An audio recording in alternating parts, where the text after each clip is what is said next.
అవగాహన లేకపోయినా ఆధ్యాత్మికంగా ఉన్నటువంటి ఆ చేసుకునే విధంగా ఆ పదాలను విడమర్చి ఎలా అర్థం చేసుకోవాలి, అందులో ఉన్న మీనింగ్ తెలియట్లేదు అనుకునే వాళ్ళందరూ కూడా తెలిసేట్టుగా చేయాలనేదే ఈ ప్రయత్నము. తెలిసిన తర్వాత ఏంటంటే అర్థం తెలియకపోతే దాన్ని ఆచరణలో పెట్టడానికి అంత ఉత్సాహంగా అనిపించదు. అర్థం తెలిసిన తర్వాత అప్పుడు ఆచరణలో పెట్టడానికి బాగా పూనుకోవాలనేటువంటి దాని మీద ఆసక్తి బాగా పెరుగుతుంది అన్నమాట.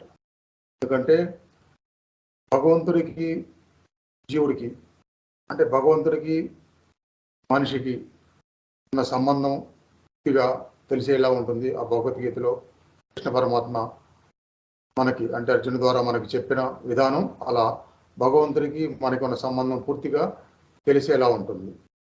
తెలిసిన తర్వాత మనకు తెలుస్తుంది కాబట్టి ఆ తెలిసిన దాన్ని